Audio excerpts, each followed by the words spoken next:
Salut les amis, salut tout le monde et bienvenue une fois de plus sur votre chaîne d'information préférée, Clop Info. Aujourd'hui, on s'étape pour une nouvelle note d'information du côté du Niger, plus précisément dans la capitale Niamey, où se tient en ce moment même le tout premier sommet de l'AES. Un sommet qui voit réunir autour d'une même table le président du Mali, du Burkina Faso et du Niger pour la première fois. Au cours de ce sommet, de très grandes décisions seront prises pour l'avenir de l'AES. L'AES qui aujourd'hui va former une fédération.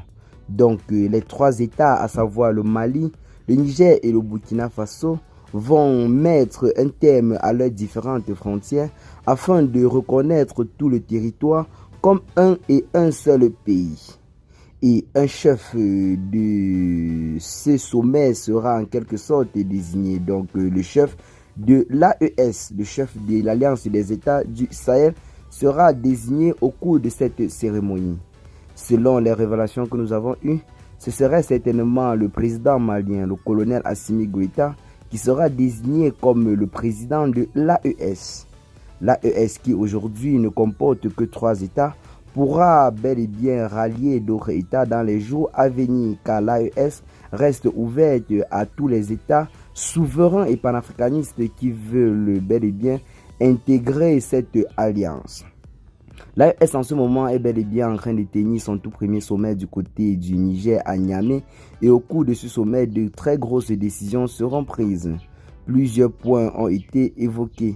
Le point sécuritaire qui consistera certainement à la formation d'une armée commune entre le Niger, le Mali et le Burkina Faso. Nous avons également le plan économique qui consistera à la construction des centrales nucléaires du côté du Mali et du Burkina Faso pour alimenter toute la sous-région.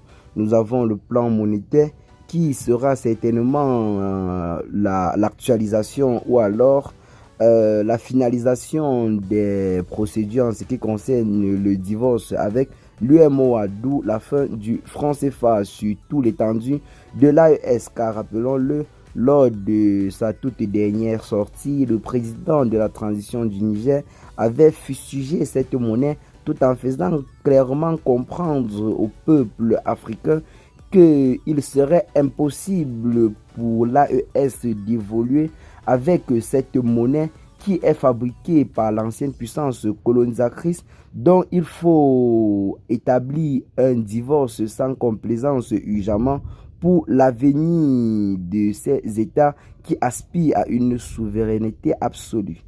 Et bien les amis, c'est là que l'on doit se séparer pour ce qui est de cette petite note d'information. Partagez massivement la vidéo avec vos amis si vous l'avez trouvée intéressante. Abonnez-vous à la chaîne si ce n'est pas encore fait et à très bientôt pour de nouvelles vidéos. Ciao.